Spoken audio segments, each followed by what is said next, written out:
Welcome to Parvati's Mysuru kitchen. ಇವತ್ತು ವರಮಹಾಲಕ್ಷ್ಮಿಗೆ ಕಳಸ ಯಾವ ರೀತಿ ಇಡಬೇಕು ಅಂತ ನಾನು ನಿಮಗೆ ತೋರಿಸ್ಕೊಡ್ತಾ ಇದ್ದೀನಿ. ಹೀಗೆ ಒಂದು ಬಿಂದಿಗೆ ತೊಗೊಂಡು ನೀರು ತುಂಬಿ ಇಟ್ಕೊಂಡಿದ್ದೀವಿ. ನಮ್ಮಲ್ಲಿ ಈ ರೀತಿ ಮಾಡೋದು. ಮೊದಲಿಗೆ ಇವಾಗ ನಾನು ಫಸ್ಟಿಗೆ ಗಂಗೆ ಒಳಗೆ ಅರಿಶಿನ, ಕುಂಕುಮ, ಒಂದು ಹೂವು ಫಸ್ಟಿಗೆ ಇಷ್ಟ ಹಾಕ್ತೀವಿ. ಈಗ ಇವಾಗ ಕಳ್ಸಕ್ಕೆ ಏನೇನು ಒಳಗಡೆಗೆ ಬಿಂದಿಗೆಗೆ ಏನೇನು ಹಾಕಬೇಕು ಅಂದರೆ ನಾವು ಫಸ್ಟು 8 ಕಾಯನ್ನು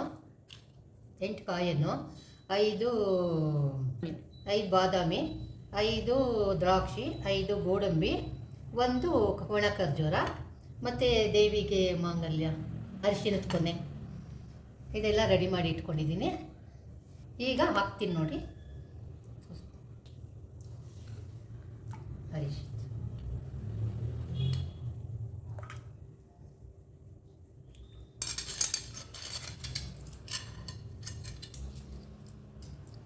8 ಕಾಯಿ.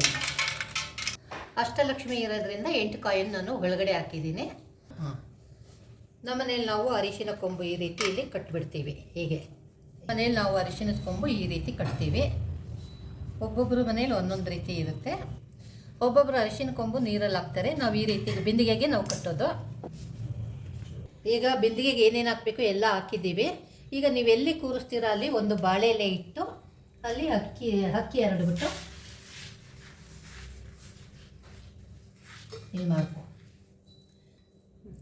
ಓಂ ಅಂತ ಹಾಕಿ ಓಂ ಅಂತ ಬರೆದು ಈಗ ಬಿಂದಿಗೆನ ಇಲ್ಲಿ ಇಡ್ತಾ ಇದ್ದೀನಿ. ಬಿಂದಿಗೆನ ಕ್ಲೀನಾಗಿ ಅಳ್ಳಾಡ್ದಂಗೆ ಕೂರಿಸ್ಬೇಕು ಈ ರೀತಿ. ಇದು ಕಳ್ಸೋಕ್ಕೆ ಈಗ 5 ಎಲೆ ಇಟ್ಟರೂ ಪರವಾಗಿಲ್ಲ, ಇಲ್ಲ ಅಂದರೆ ಮಾವಿನ ಸೊಪ್ಪನ್ನು ಇಡ್ಬೋದು ಕಳ್ಸೋಕ್ಕೆ.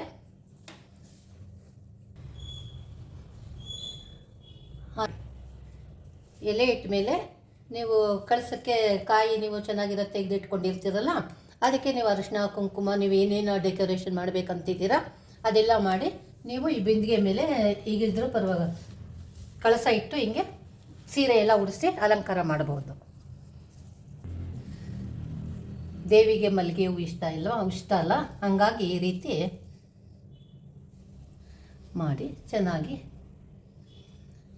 ಆಮೇಲೆ ನೀವು ಮುಖವಾಡ ಬೇಕೋ ಏನು ಬೇಕು ಅದೆಲ್ಲ ಮಾಡಿ ಸೀರೆ ಉಡಿಸಿ ಚೆನ್ನಾಗಿ ನಿಮ್ಮದು ಮನೆಗೆ ತಕ್ಕಾಗೆ ಹೇಗೆ ಮಾಡ್ತೀರೋ ಹಾಗೆ ಮಾಡ್ಬೋದು. ತುಂಬ ಚೆನ್ನಾಗಿರುತ್ತೆ. ಮಾಡಿ ಈ ರೀತಿ. Thank you.